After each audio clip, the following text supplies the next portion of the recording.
Simplification में कुछ एक और प्रश्न देखेंगे आज। जैसे पहला प्रश्न है √98 माइनस √72 प्लस √50 और √18 है भाग में। इन्हें हमने सिंप्लीफाई करना है। तो रूट के अंदर ज़्यादातर जो क्वेश्चन होते हैं उसमें हमें पता है कि जो अंदर की संख्या होती है इनके हमें फैक्टर करने होते हैं, और फैक्टर इस तरह करने होते हैं कि कुछ ना कुछ हमें कॉमन मिल जाए। तो √98 को लिखा जा सकता है, हम जानते हैं, इसे हम लिखेंगे 49 गुणा 2। इसी तरह 72 को हम लिखेंगे 36 गुणा 2, और 50 को हम जानते हैं ये 25 गुणा 2 है। और नीचे भी हम देख पा रहे हैं 18 है, तो 18 को क्या लिखेंगे 9 गुणा 2। अब 49 √49 का मान हम जानते हैं 7 होता है, लेकिन इस 2 के ऊपर भी √ है और 2 के √ को हम सॉल्व नहीं कर सकते हैं, तो ये 7 √2 ही रहेगा माइनस। इसी तरह 36 √ से बाहर निकलता है तो 6 बन जाता है, और प्लस 25 का मान हम जानते हैं √ में 5 होता है। √2 सभी के साथ लगा हुआ था। इसी तरह नीचे 9 का मान √9 का मान 3, और ये 2 √ में ही पड़ा रहेगा।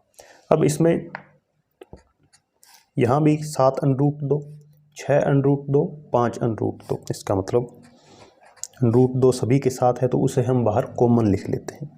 तो अंदर क्या बचेगा, यहाँ से 7 √ था, √2 हमने बाहर लिख लिया तो अंदर 7 बचा है, माइनस यहाँ केवल 6 बचेगा और यहाँ 5 बचेगा। इस जो नीचे है वो एज इट इज़ पड़ा रहेगा, 3 √2। अब √2 ऊपर है और √2 नीचे है, और दोनों हैं भाग में है, यानी ये आपस में कैंसिल हो जाएंगे। तो हमारे पास आंसर कितना आएगा फाइनल, 7 में से 6 घटाएं 1 और 5 6, 6/3, यानी 2 आंसर हमारे पास आ जाएगा। इस तरह से √ की समस्याएं हमने टैकल करनी है। एक और प्रश्न है, √ में 2 की पावर 4 है, उसके ऊपर √ लगा है 64, इसके ऊपर क्यूब रूट है, और 2 की पावर 8 के चौथा रूट है। तो इसे भी हम सिंप्लीफाई करेंगे। इनके बेसिक में हमने इनको सरल करने के नियम है वो जान लिए थे। तो सबसे पहले जो ये यहाँ पर रूट के ऊपर कोई भी संख्या नहीं होती, उसका मतलब 2 यहाँ पर लगा सकते हैं, लगा ही होता है। और ये जो ऊपर √ के ऊपर इस तरह से जो संख्याएं लिखी होती हैं, तो यहाँ 2 की पावर 4 है। इस 2 का मतलब क्या है कि ये पावर 1/2 है। प्रत्येक √ का मतलब क्या होता है, पावर उसकी 1/2 है। इसी तरह 64 के ऊपर यहाँ तीसरा रूट है, क्यूब रूट है, इसका मतलब इसकी पावर 1/3 है। इसी तरह 2 की पावर 8, यहाँ चौथा रूट है, तो इसका मतलब ये 1/4 है। अब पावर के ऊपर 4 के ऊपर फिर से एक पावर है, पावर के ऊपर पावर है और ब्रैकेट में दे रखा है, इसका मतलब ये गुणा हो जाएगा। तो 2 से ये कटेगा, 4 गुणा 1/2, यानी क्या बचा है 2 की पावर 2।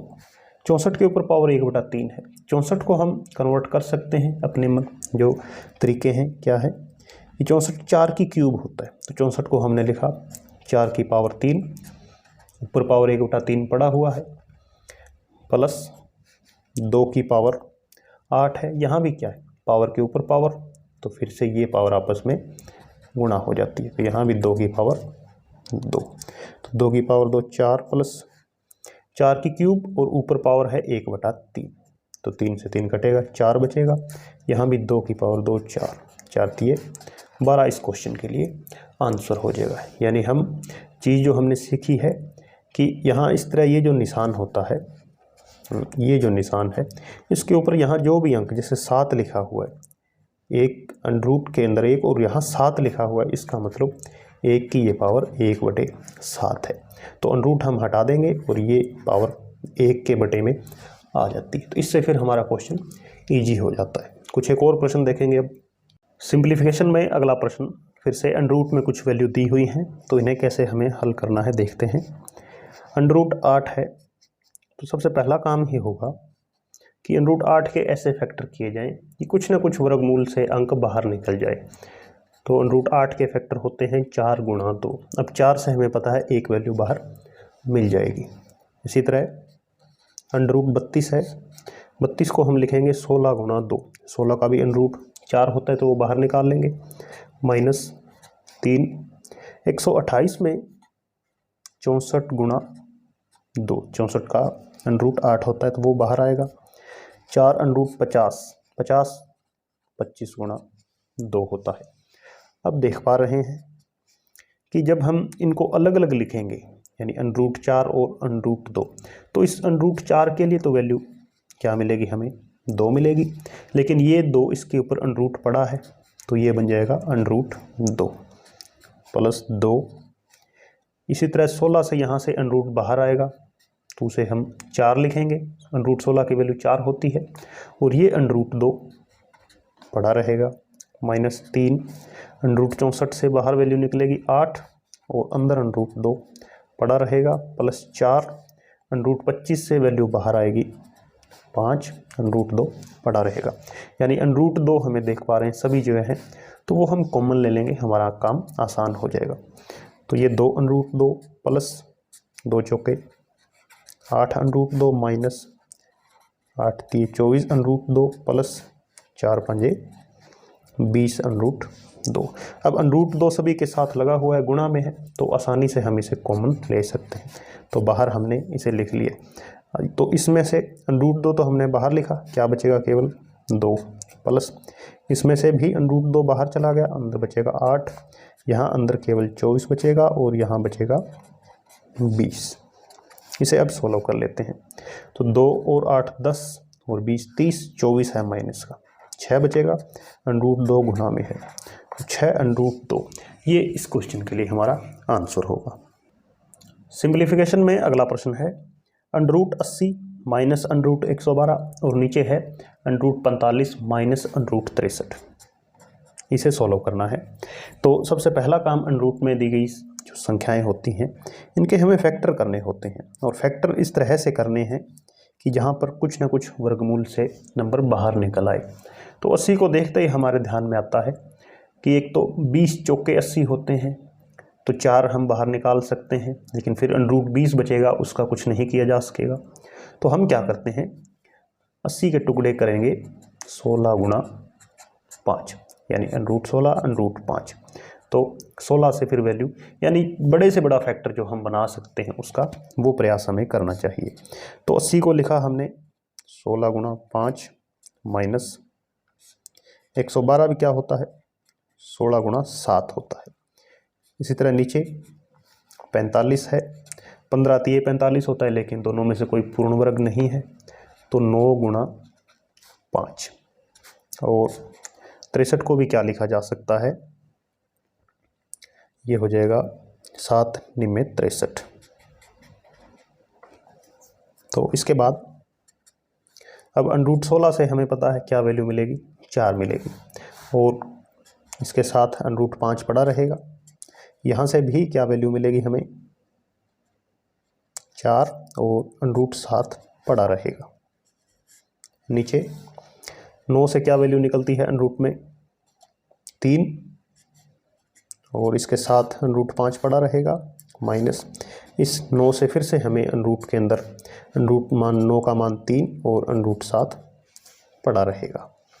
अब हमें क्या कुछ कॉमन चीज़ें दिखाई दे रही हैं, ऊपर हमें कॉमन दिखाई दे रहा है 4, तो 4 बाहर लिखेंगे, तो √5 माइनस √7, यानी दोनों के साथ 4 4 लगा हुआ था, तो एक 4 को हमने बाहर निकाल लिया, अंदर ये दोनों संख्याएं बची रह गई। इसी तरह नीचे भी दोनों में 3 कॉमन दिखाई दे रहा है, तो √5 माइनस √7 ये अंदर बचा रहेगा। अब एक चीज़ हम नोट कर सकते हैं कि ये जो ब्रैकेट में वैल्यू है ऊपर और नीचे, ये दोनों बिल्कुल एक जैसी हैं, यानी √5 का मान जो भी हो, 7 का मान जो भी हो, इसमें से जब ये घटेगा तो ऊपर नीचे एक समान वैल्यू आएगी। एक समान संख्या को एक समान से भाग करते हैं तो केवल 1 मिलता है, तो 4/3, यानी 1 सही 1/3, ये इस क्वेश्चन के लिए आंसर होगा। सिंप्लीफिकेशन में एक और प्रश्न लिया है, 5वां प्रश्न है √72 माइनस √18 भाग करना है √12 से। अब जब हम रूट के नियम नहीं जानते हैं पावर एंड सर्ड्स के, तो हम सीधा इसको इसमें से घटाकर 12 से भाग नहीं कर सकते, यानी हमें स्टेप बाय स्टेप चलना होगा। जैसे रूट 72 को हम लिख सकते हैं 36 गुणा 2, रूट 18 को लिख सकते हैं 9 गुणा 2। अब यही टुकड़े क्यों लिए हैं? क्योंकि 36 का अनरूट अलग से निकाला जा सकता है, 9 का अनरूट भी निकाल लेंगे।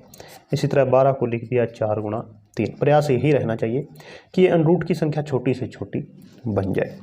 अब 36 के ऊपर अनरूट लगा हुआ है, इसका मान क्या होता है? 6 होता है। 2 के ऊपर भी अनरूट लगा है, तो 2 के ऊपर अनरूट लगा है तो हम लगा रहने देंगे, क्योंकि अनरूट 2 का मान हमें नहीं पता है, हम इसके आगे फैक्टर नहीं कर सकते हैं। यहाँ 9 के ऊपर अनरूट है तो 3 लिखा जाएगा, इस 2 के ऊपर भी अनरूट। इसी तरह 4 के ऊपर अनरूट है तो 2 मान निकलेगा बाहर, यहाँ अनरूट 3 पड़ा रहेगा।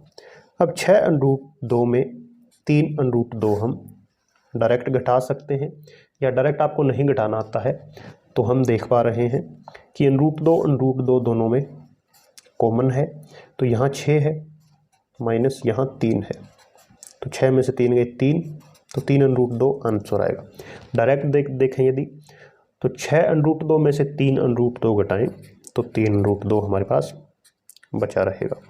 भाग में है 2 अनरूट 3। अब भाग का मतलब है इसे हम बटे में लिख सकते हैं। अब ये आंसर आपको ऑप्शन में नहीं देखने को मिलेगा, क्यों? क्योंकि इसमें नीचे अनरूट है, और नीचे अनरूट कभी भी हम नहीं छोड़ते हैं, तो इस अनरूट 3 को हटाना होगा। अनरूट 3 कैसे हटेगा? जब हम ऊपर नीचे दोनों तरफ अनरूट 3 की ही गुणा कर दें। इसे हम हर का परिमेयकरण भी कहते हैं, या नीचे जो भी अनरूट में संख्या उसी से ऊपर नीचे दोबारा। ऊपर नीचे दोनों तरफ क्यों करते हैं? ताकि इस मान के अंदर कोई कमी नहीं आनी चाहिए। अब ऊपर अनरूट 3 की इन दोनों के साथ गुणा होगी, या यूं कहें कि गुणा में है तो अनरूट 3 और अनरूट 2 की गुणा हो जाएगी, तो अनरूट 6 आगे वाला 3 पड़ा रहेगा। इसी तरह नीचे 2 है, और अनरूट 3 की गुणा क्या होती है? 3 होती है। क्यों होती है?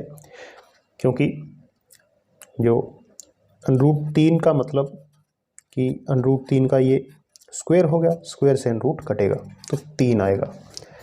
तो अब देख पा रहे हैं 3 से 3 कैंसिल, अनरूट 6/2 ये हमारा आंसर होगा। सिंप्लीफिकेशन का अगला प्रश्न है 4 की पावर -3 प्लस 4 की पावर -4, और नीचे 4 की पावर -3 माइनस 4 की पावर -4। इसे सोल्व करना है। इसे सोल्व करने के हमारे पास 2 तरीके होते हैं। एक तो इसे हम बटे में लिख लें, यानी जो पावर माइनस हैं इन सभी को हम पॉजिटिव बना लें। तो यहाँ 4 की पावर -3 है। 4 की पावर -3 पॉजिटिव कब होती है?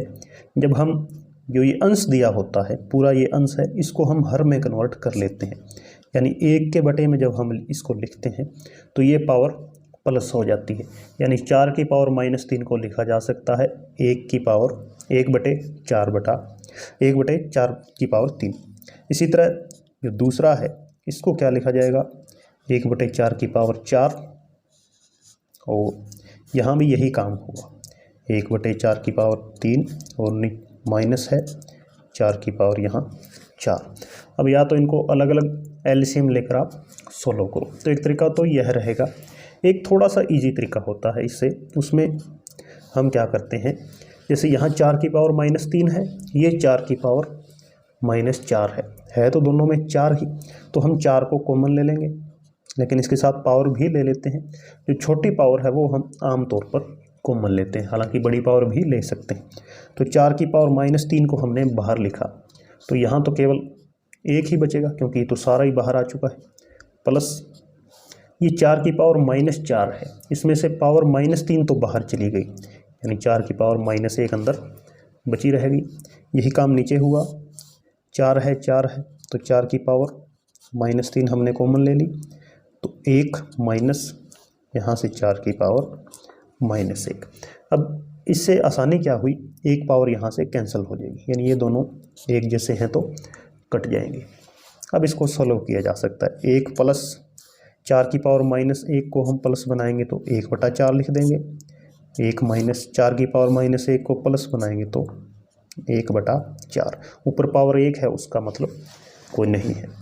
अब ऊपर जब हम 4 एलसीएम लेते हैं, ध्यान रहे केवल ऊपर हम सॉल्व कर रहे हैं, यानी इस 1 के नीचे 1 मानते हुए। तो 4 का एलसीएम 4, 4 + 1। यहाँ भी नीचे एलसीएम 4 आएगा, तो 4 एकम 4 -1। इस 4 से ये 4 कट जाएगा, यानी 5/3। ये हमारा फाइनल आंसर हो जाएगा।